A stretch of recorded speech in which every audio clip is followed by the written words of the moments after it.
Bismillahirrahmanirrahim. Welcome to the stage 3 of the development of atomic model.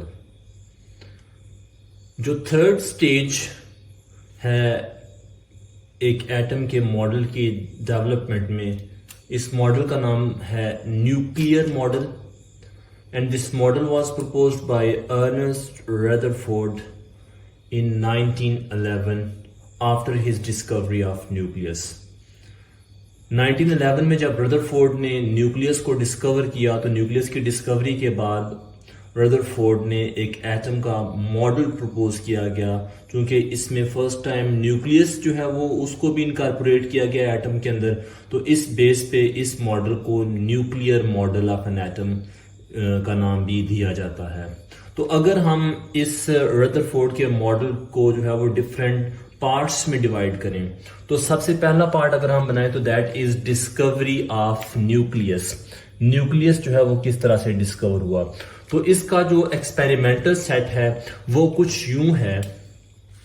Rutherford ने एक source of alpha particle जो कि radium या कोई ऐसा रेडियो एक्टिव एलिमेंट जहां से अल्फा पार्टिकल्स जो है वो निकल रहे हैं, उन रेडिएशंस को, उन अल्फा पार्टिकल्स को बम्बार्ड किया on a thin sheet of gold.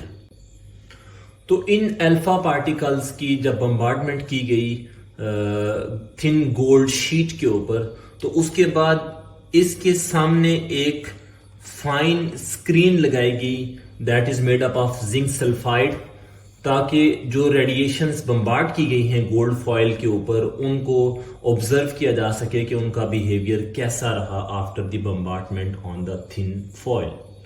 अब इस एक्सपेरिमेंटल सेक्शन के बाद हम देखते हैं उसकी ऑब्जर्वेशन।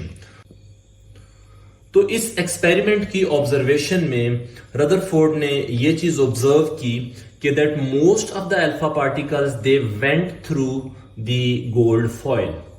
ज्यादातर अल्फा पार्टिकल्स जो हैं वो उस गोल्ड फॉयल से पास हो गए और सिर्फ कुछ पार्टिकल्स ऐसे थे जो कि सर्टेन लार्जर एंगल्स के ऊपर जो है वो डिफ्लेक्ट हुए, और कुछ पार्टिकल्स ऐसे थे जो कि बाउंस बैक हो गए जिस एंगल पे वो जाके हिट हो रहे हैं, जिस एंगल पे उनको बम्बार्ड किया जा रहा है सेम उसी एंगल पे वो बाउंस बैक हुए।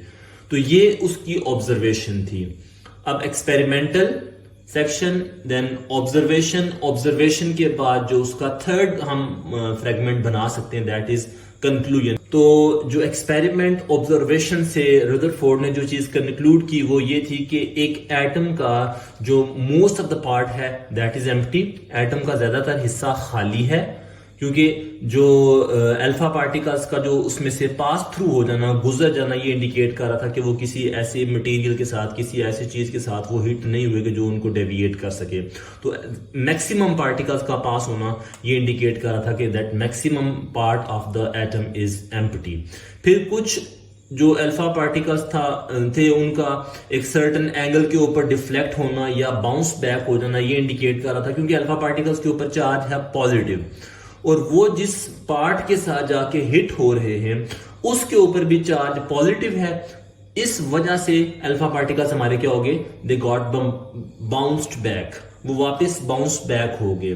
तो ये इंडिकेट कर रहा है कि दैट एटम के अंदर कोई एक ऐसी चीज है, कोई एक ऐसा पॉजिटिव चार्ज कंटेनिंग ऑब्जेक्ट है जो कि क्या कर रहा है, उनको वापस डिफ्लेक्ट कर रहा है या बाउंस बैक कर रहा है। तो इसको, इस सेंट्रल पार्ट को जो है वो रदरफोर्ड ने न्यूक्लियस का नाम दिया। तो यहां से इस बेस पे न्यूक्लियस की डिस्कवरी और या न्यूक्लियस की मौजूदगी एक एटम के अंदर, इस बेस पे जो है वो रदरफोर्ड के इस मॉडल को न्यूक्लियर मॉडल ऑफ एटम का नाम भी दिया जाता है। यहां पे जब रदरफोर्ड ने अपना एटॉमिक मॉडल प्रपोज किया तो इसको यूं कहा कि एक एटम जो है that is made up of two parts. एक क्या है, उसका सेंट्रल न्यूक्लियस है और दूसरा पार्ट उसके इलेक्ट्रॉन्स हैं।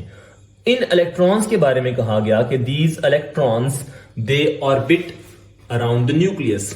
ये न्यूक्लियस के गिर्द जो है वो क्या कर रहे हैं, मूव कर रहे हैं, उसके गिर्द रिवॉल्व कर रहे हैं। तो इस तरह इलेक्ट्रॉन्स का जो रिवॉल्व करना around the nucleus, this is similar to our planetary system. जो हमारा प्लैनेट सिस्टम है उसके है कि जिस तरह जो प्लैनेट्स हैं वो सन के गिर्द ऑर्बिट कर रहे हैं, तो एग्जैक्टली इसी तरह इलेक्ट्रॉन्स जो हैं वो भी क्या कर रहे हैं, दे आर रिवॉल्विंग और ऑर्बिटिंग न्यूक्लियस, वो न्यूक्लियस को ऑर्बिट कर रहे हैं। इस मॉडल की अगर हम डायग्राम ड्रॉ करें तो हम इसको यूं ड्रॉ कर सकते हैं कि that this is the central part, nucleus.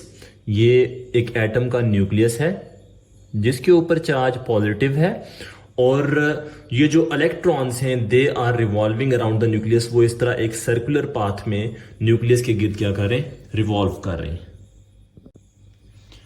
यहां पे अगर हम इस मॉडल के पॉजिटिव एस्पेक्ट्स को देखें तो सबसे जो इंपॉर्टेंट इसका पॉइंट था ये कि in this model it was recognized that the positive charge was localized in the nucleus of atom। कि जो एटम का न्यूक्लियस है, एटम का जो सेंट्रल पार्ट है, it is having a positive charge. इन जो पॉजिटिव चार्ज वाला जो मेजर पोर्शन है वो न्यूक्लियस एटम के सेंटर में प्रेजेंट है। दूसरा पॉजिटिव एस्पेक्ट इस मॉडल का, क्योंकि देखिए हम इस मॉडल को नाम दे रहे हैं न्यूक्लियर मॉडल, तो इन हम न्यूक्लियस इनकॉर्पोरेट कर रहे हैं इसके अंदर। तो ये इसका पॉजिटिव एस्पेक्ट ये है कि इसमें न्यूक्लियस का आइडिया दिया गया कि एटम के अंदर न्यूक्लियस भी होता है।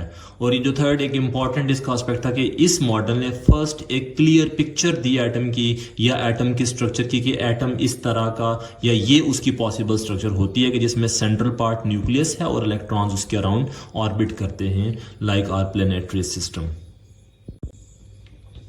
तो जहां पे न्यूक्लियर मॉडल या इस रदरफोर्ड के मॉडल के पॉजिटिव एस्पेक्ट्स हैं कि इसकी हमें एक रेगुलर स्ट्रक्चर मिल गई, लेकिन सेम टाइम इस न्यूक्लियर मॉडल के कुछ ड्रॉबैक्स भी थे।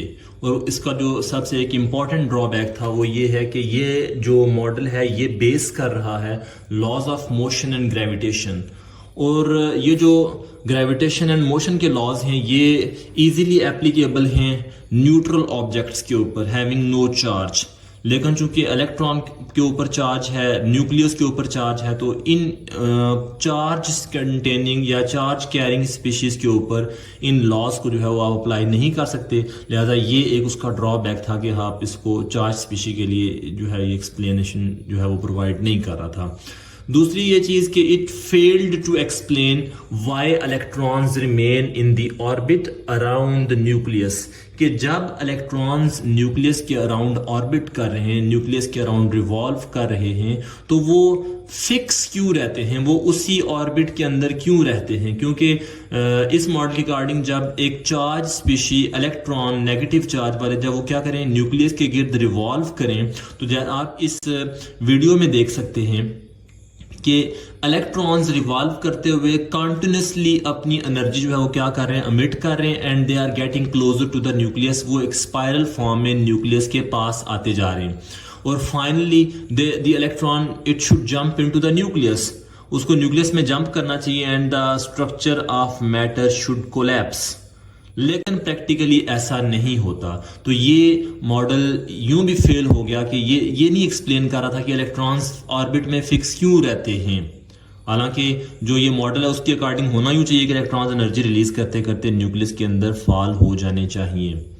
फिर तीसरी चीज जो थर्ड इसका इंपॉर्टेंट ड्रॉबैक था जो कि एक्सप्लेन नहीं कर रहा था, वो ये था कि इस मॉडल के अकॉर्डिंग जो एक एटॉमिक स्पेक्ट्रम है वो एक कॉन्टिन्यूस स्पेक्ट्रम होना चाहिए। क्योंकि जब एक इलेक्ट्रॉन यहाँ से जो है वो एनर्जी को एमिट करता हुआ एक कॉन्टिन्यूस फैशन में न्यूक्लियस की तरफ मूव करता हुआ जा रहा है, ऑर्बिट करते हुए न्यूक्लियस के करीब जा रहा है, तो इससे बनने वाला स्पेक्ट्रम क्या होना चाहिए, कॉन्टिन्यूस स्पेक्ट्रम होना चाहिए। लेकिन एक एटम का जो स्पेक्ट्रम होता है वो लाइन स्पेक्ट्रम होता है। तो लाइन स्पेक्ट्रम को ये रदरफोर्ड का जो एटॉमिक मॉडल है ये एक्सप्लेन नहीं करता। तो ये कुछ लिमिटेशंस थी रदरफोर्ड के न्यूक्लियर मॉडल की।